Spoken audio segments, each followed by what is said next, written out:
One power, invisible, and you see it everywhere and every day. One power, indescribable, and you speak of it with every word you say. Mysterious until you know the truth. As simple as the love inside of you. Call it God, call it Spirit, call it Jesus, call it Lord, call it Buddha, Baha'u'llah, angels' wings or heaven's door. But whatever name you give it, it's all one power, can't you see? It's the power of the love in you and me. One power, one power.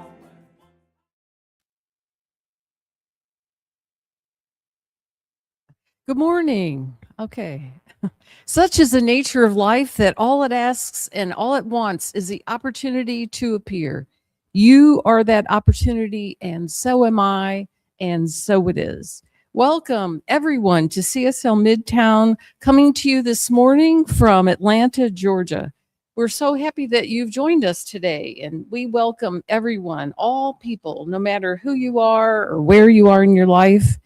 We welcome all those who are listening online and also those who are here present in the room for our in-person service, being the first Sunday of the month. Our center reflects the beautiful, diverse tapestry of life. So we welcome you, whoever you are and whatever path brought you to be here today. Know that you are in the right place and that this is the right time for you. We know that you are an individual expression of the divine life in which we all live. You're welcome to participate here today and to connect with our community and to become a part of us. We hope that those of you who are watching our broadcast on social media will like and share this with your friends. And let's move on forward for a better understanding of who we are and what we teach. Let's listen now to our Declaration of Principles as written by our founder, Dr. Ernest Holmes. A few of the Declaration of Principles we live by.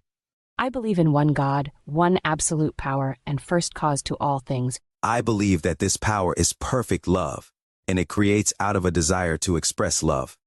I believe all thought is creative, and how I choose to think creates my personal experience. I believe in the unity of all life, and the immortality of the individual soul forever unfolding. I believe in the eternal goodness, the eternal loving kindness, and the eternal givingness of God to all. And so it is.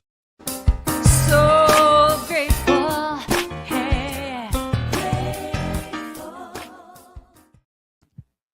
All right. Well, good morning and welcome. My name is Judy Aehle, and I'm the practitioner for today's service. And today is Easter, so happy Easter to all. It was a big holiday in my family growing up, all of that chocolate, you know, what kid wouldn't love that? It was the next biggest holiday to Christmas. Anyway, the yearly global theme that we are setting this year, as Ernest Holmes said, is to be open at the top. In other words, to be open to new ideas, to the ever-evolving nature of life, and of this teaching as well. And today is the first Sunday of April, and this month's theme is the practice of becoming. And today's topic is living with presence and deep awareness. This teaching is a healing and transformative teaching. We believe that it all starts in the mind with belief and expectation. What do you believe? What do you expect? I have been on a journey to manifest greater health. And as we say here, perfect health.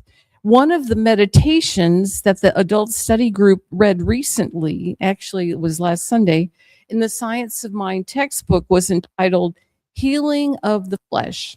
And the next meditation right after that was There is no pain.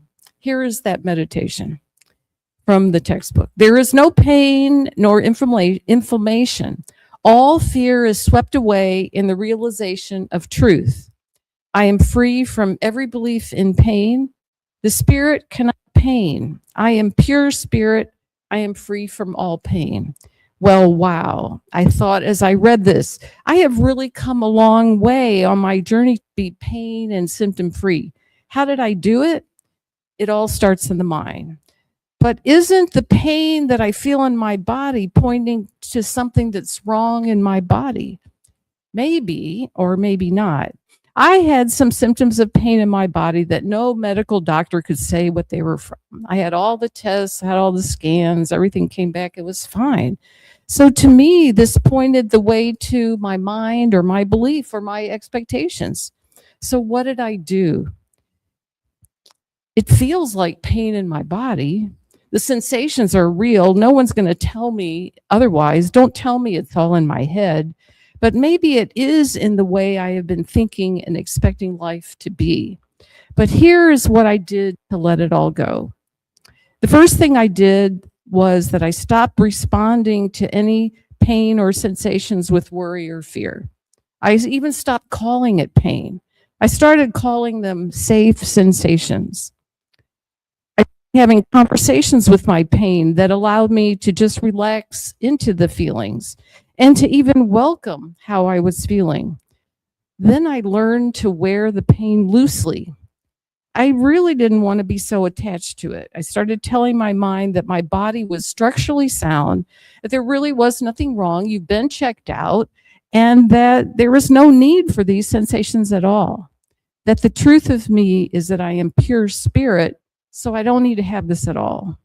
I also did a lot of journal writing during this time to look at old childhood stuff, feelings that never got expressed, some old anger, rage, fear, sadness, even despair that I think I was holding in my body.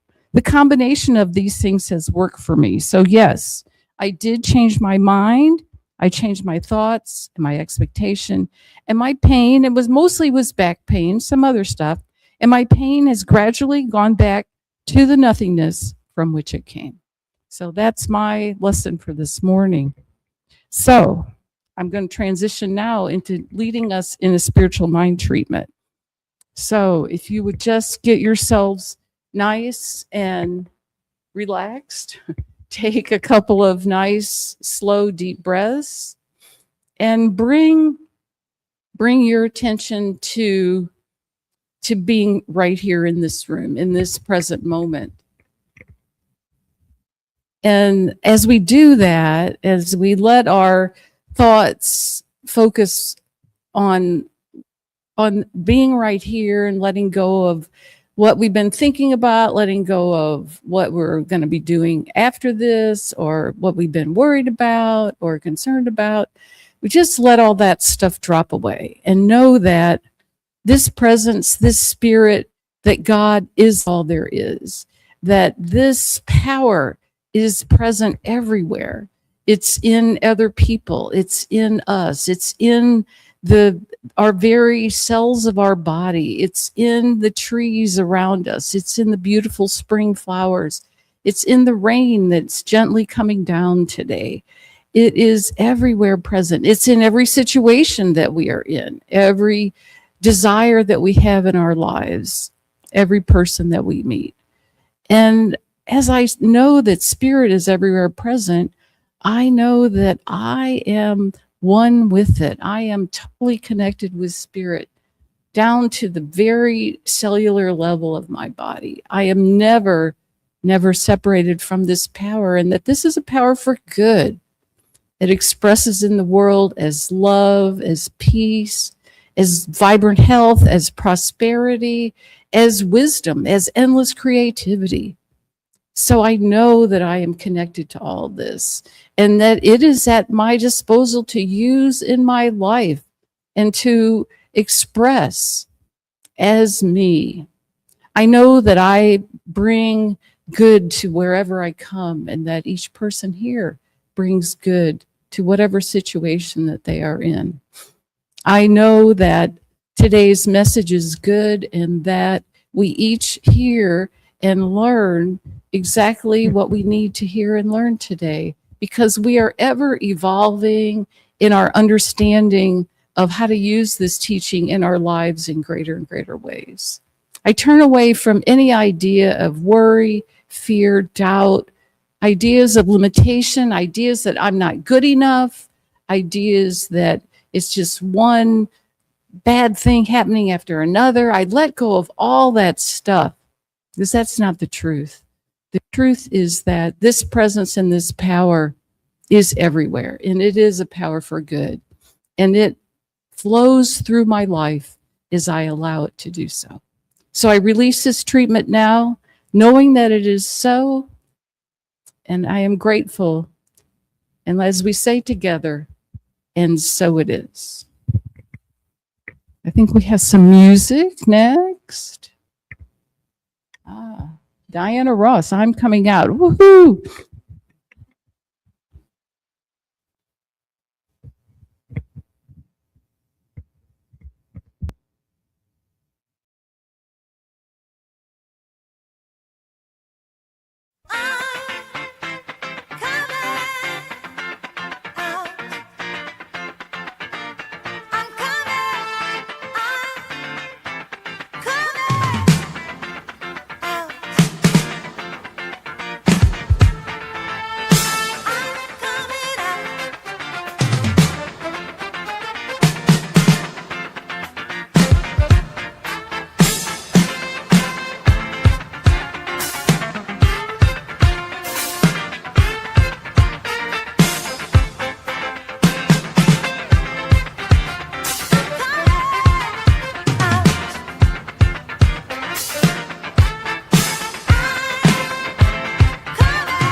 All right. Wow.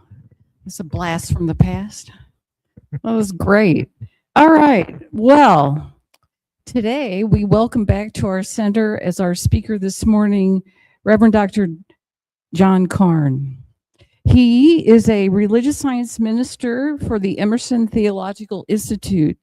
He is a CPE certified hospice chaplain and a religious science practitioner through CSL as well. He serves on the advisory board for the Emerson New Thought Center, which contains the Emerson Institute. He is also co-founding member and co-director of Three Mountains Sangha, a new Buddhist community in Atlanta, along with our friend Apriel Jessup Sergi. His passion is to serve the disenfranchised, whether they are four-legged creatures or those cast out from society in some way. His message to us all is, you are an extension of the divine, and as such, you are greatly loved. Welcome back, Reverend Dr. John Karn. Woo! Thank you. Good morning. So I picked out the Diana Ross song, in case you're wondering. Who can we blame for that? So I picked it out, and then Vance said, no, it's going to be probably not going to work out. And then he started asking me questions about it yesterday. I'm like, oh, good. I'm so glad you got it back in there, because I'm coming out, and resurrection has something to do together. And when you look at religious science resources for the resurrection or Easter service, they are few and far between. What I remember most is Paul Gagne's joke that he used to tell every Easter morning about being really careful on the streets when you get out there, because there are so many extra cars of people trying to find where it is they go to church. So I'll tell you, they go to church there. All righty, and I'm going to be looking at metaphysical interpretation of the Lenten season very briefly, just a small little taste. And then we're going to look at the resurrection. And because these are sort of biblical, but they're metaphysical interpretation, I went ahead and got the practitioners to treat. The doors are locked. And guess what? You can't leave, and we are all subject to the practitioner's consciousness.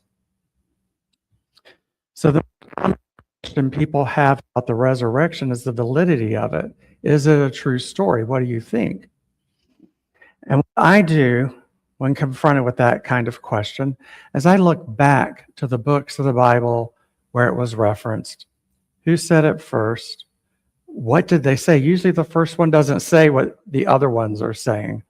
And in the book of Mark, he was the first to write about it. And what he said was, the crucifixion occurred. They put the body in a tomb, put a stone in front of it. And the next day, the two Marys went to see him. The stone was moved to the side, and Jesus was missing. And that was the end of the story. And so you can, in your own mind, you can wonder about that. But then with later versions, and in the book of Mark specifically, they started adding more information and more information to make it match the other books. So the Lenten season, the 40 days before today, is a season of true spiritual work, of reclaiming our right place in the intentional process that is the process of us becoming what we are. Now, was that one too much? Let me repeat it. The Lenten season is a season of true spiritual work, of reclaiming our rightful place in the intentional process that is the process of us becoming who we are.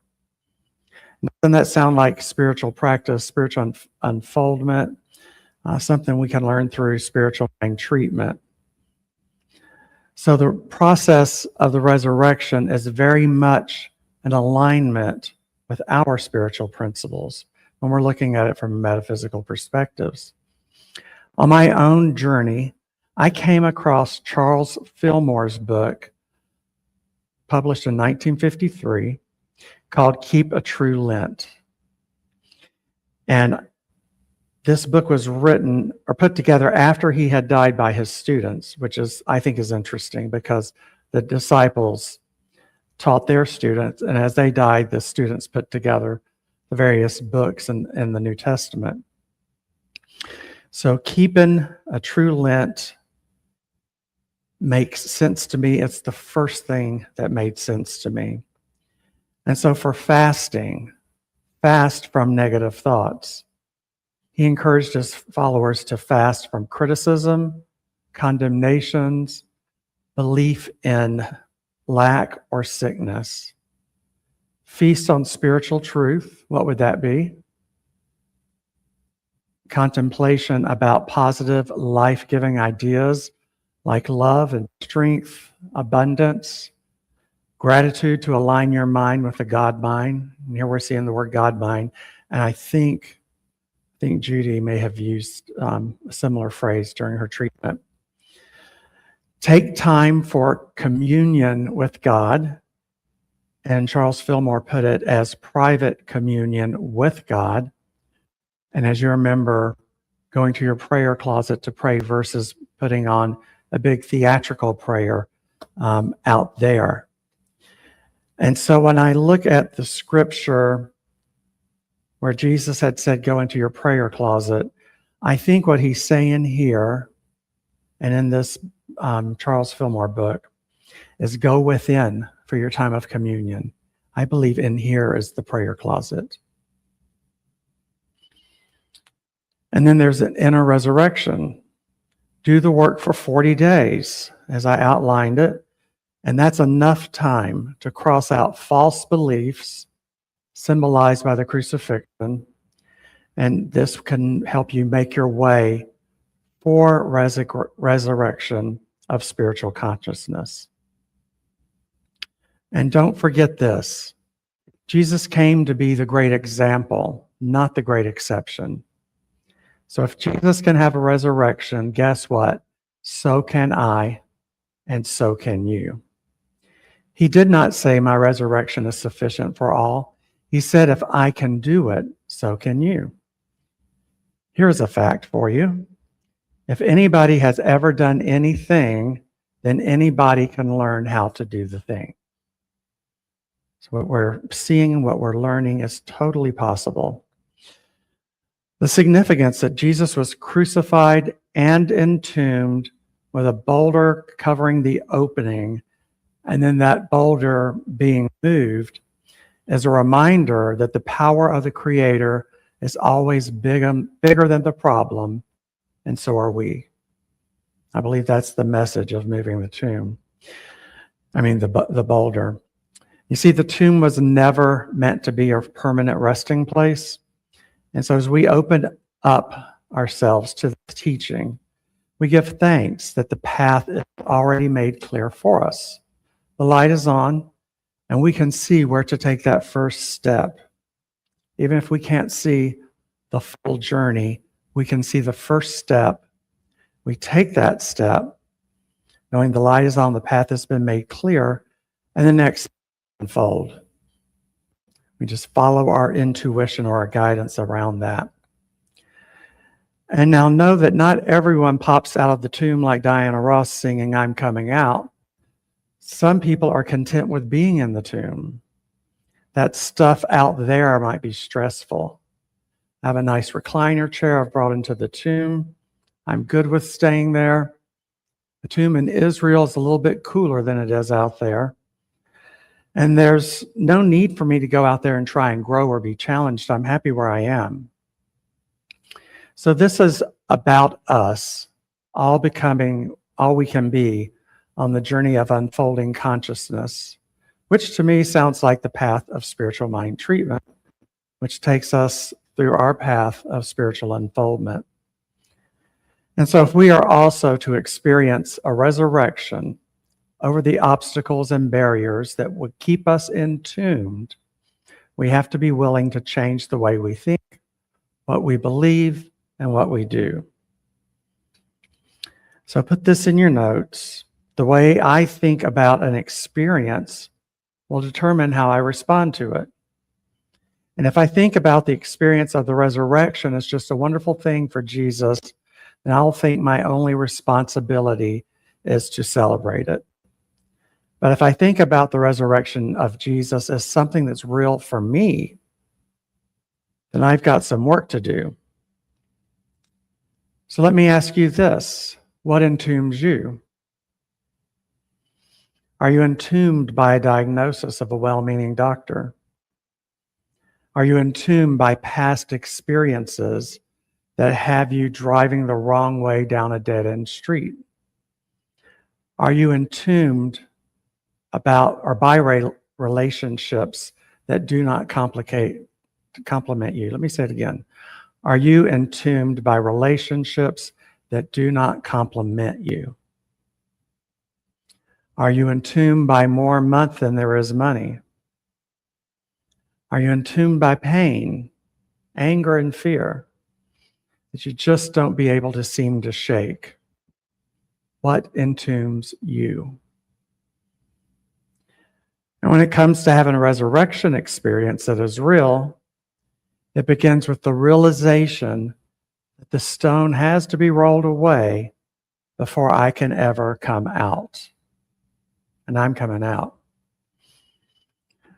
Robert Flatt said that the resurrection story gives my life meaning and direction and the opportunities to start over no matter what my circumstances. Being buried in the tomb of limitation can seem disempowering experience, but I have to recognize and remind myself that I am never powerless. How many of you know that you can't make someone move if they're gaining their goal of staying in the tomb? Many people are very content in their unhappiness. They're happy with the negative side of life. And in fact, they're not happy with you until you are also unhappy.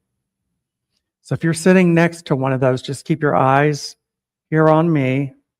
Don't really go like that. So keep looking at me and know you have a choice. You can stay in there with them or you can come out. And I'm coming out. I don't know about you. Somebody else may pay my bills, but guess what? I'm never powerless.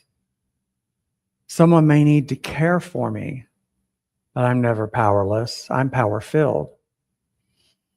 I'm never powerless unless I choose to be.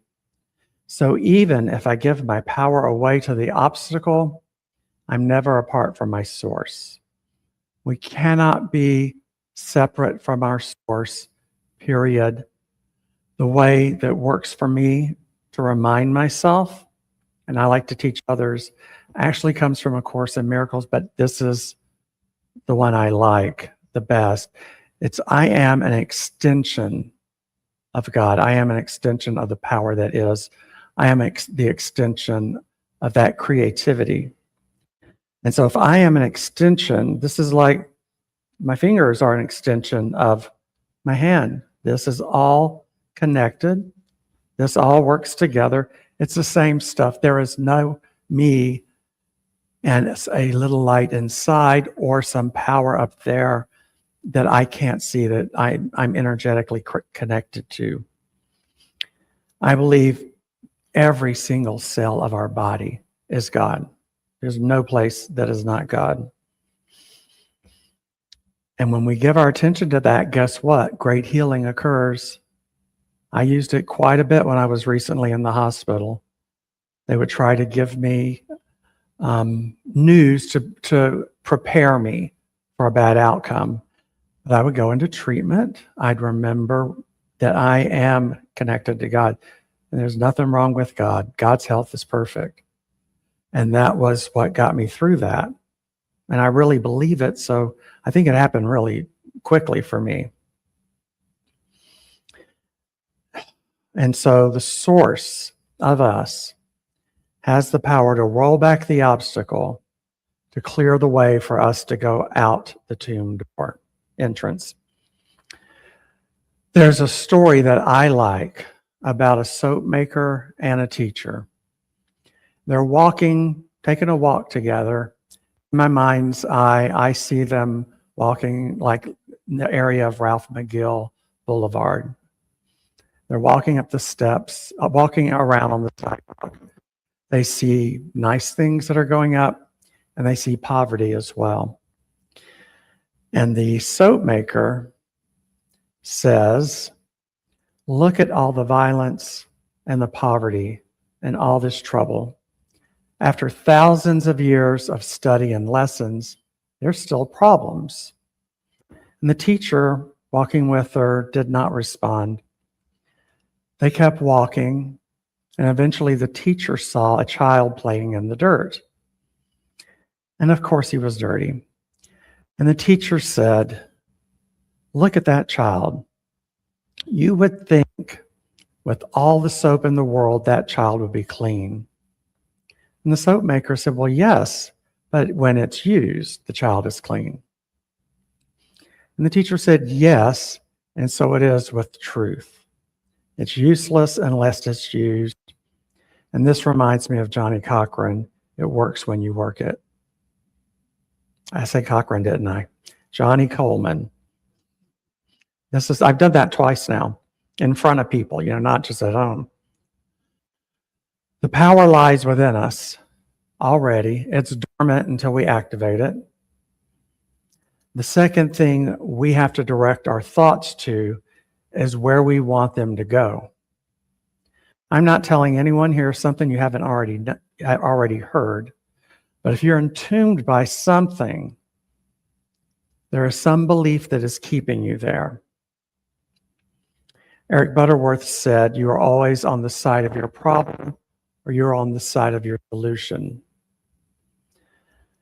And focusing on obstacles is like standing back and looking at that stone, even though it's been rolled away from the tomb. It's continuing to give your attention to the stone rather than to the opportunity. This is sort of like complaining that it's sunny outside, but there's a little fleck of dirt on the window. Wouldn't it be great if that dirt was gone? That's someone who can't see the sun shine. They're only seeing the dirt. Now, Tony Robbins says, where focus goes, my power flows.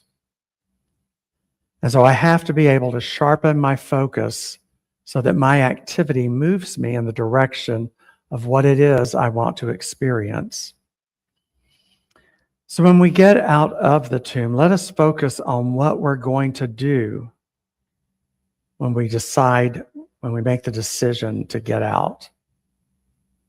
And I think I need to clarify that sentence again.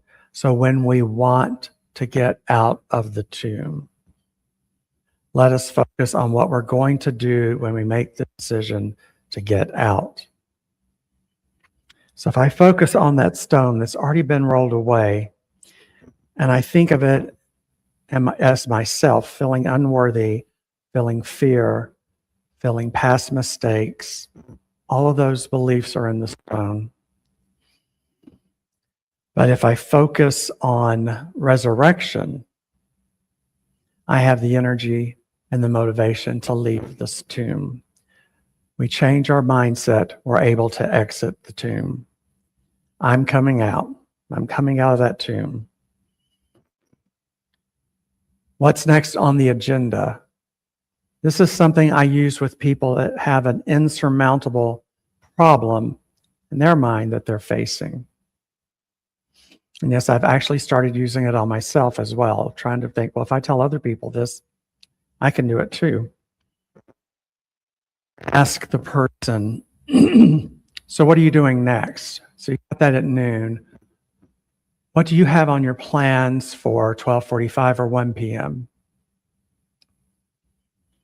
Okay, and that starts to lessen whatever the insurmountable object is or project is. When they think about that, okay, so that's going to be done. It will have all been done. And just 15 minutes later, I'll be doing whatever that is.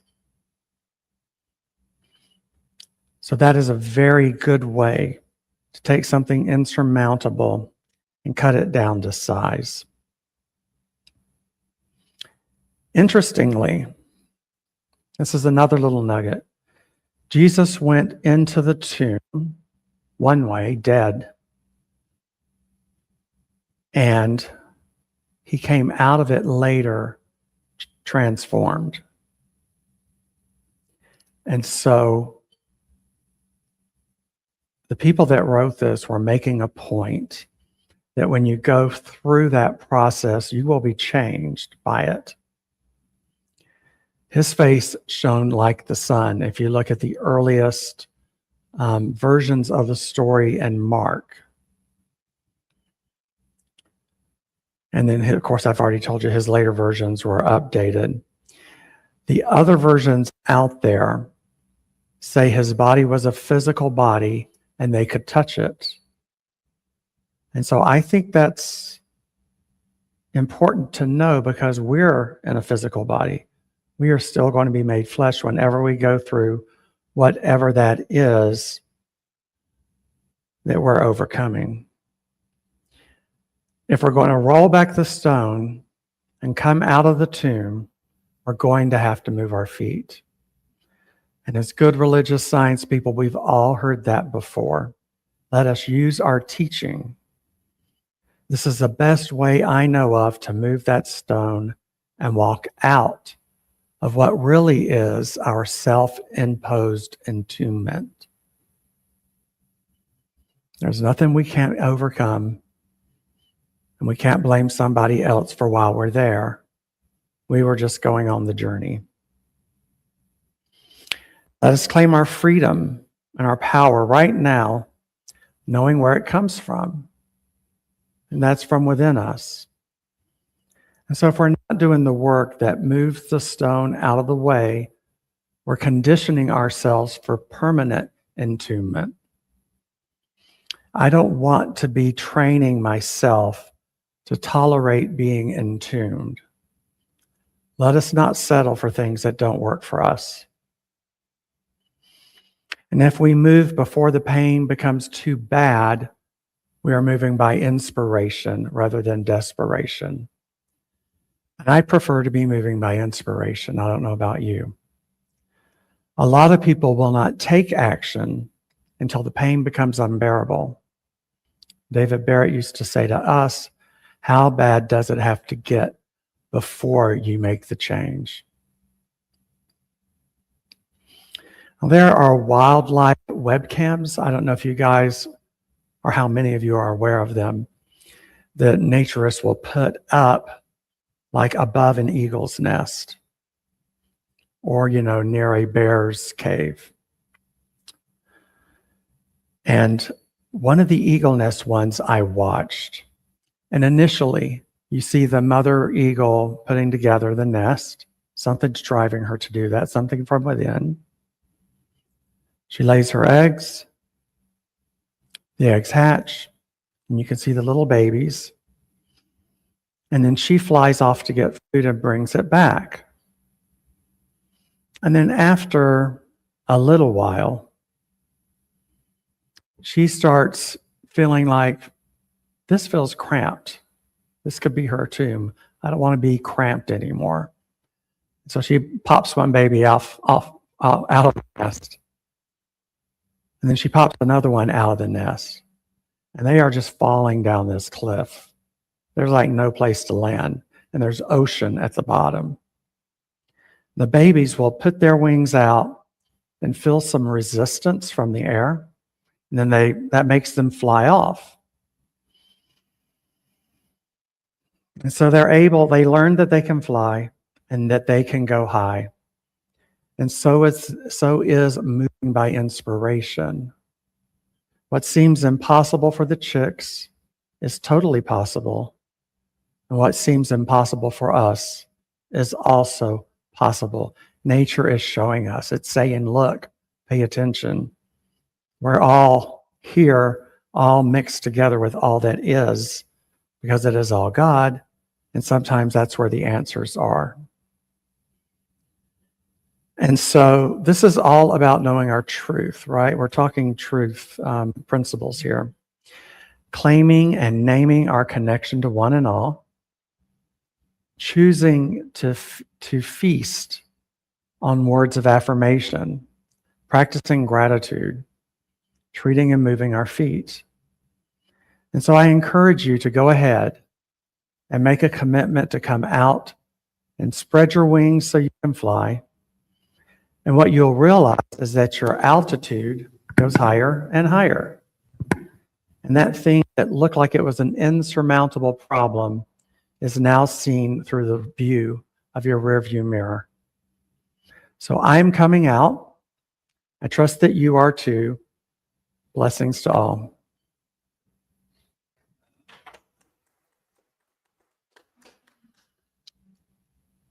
And our president and IT guy, my personal accountant.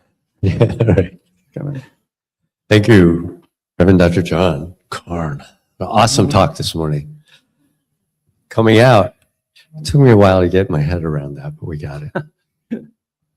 So now I'm going to do our new minister sacred covenant easy prayer. And you can read this with me, say it out loud if you want. There's only one life. This life is good. This life is God. This life is my life now.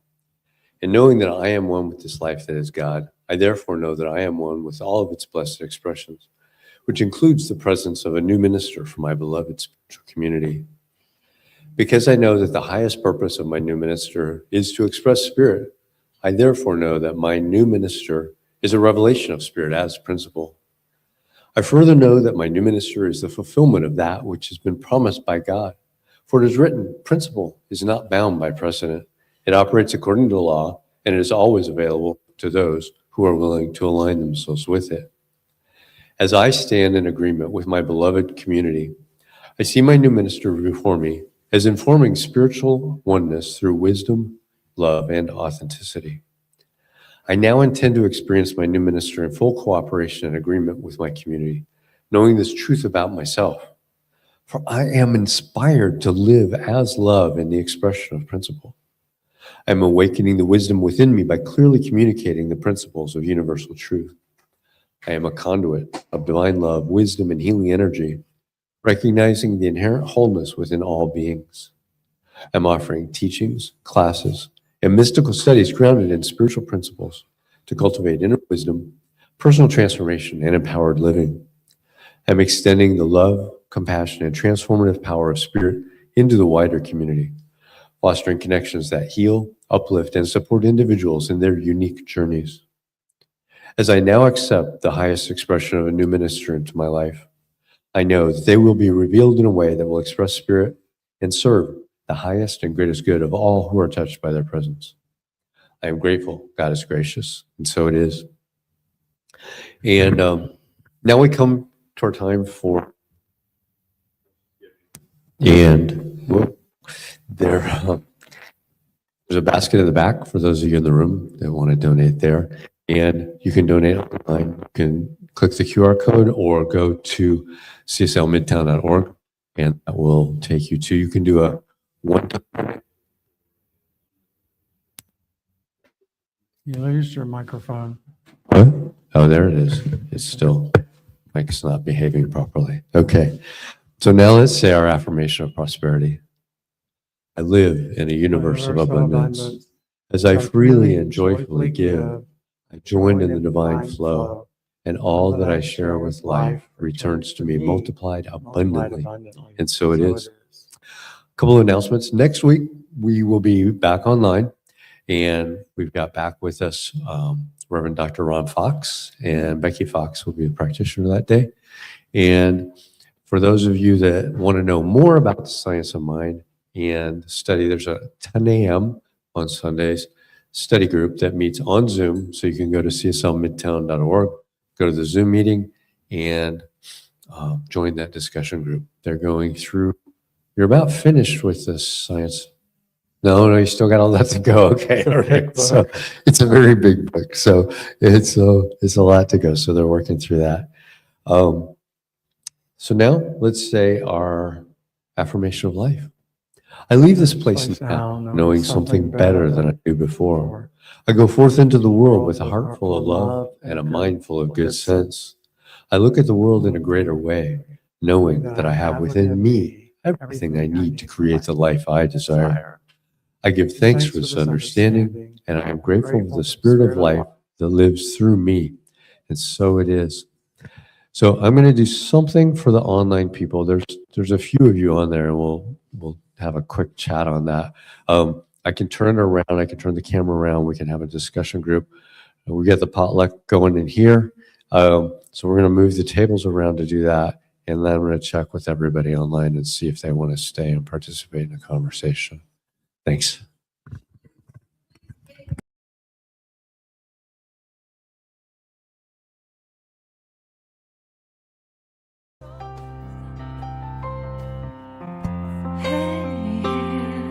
I'm so grateful.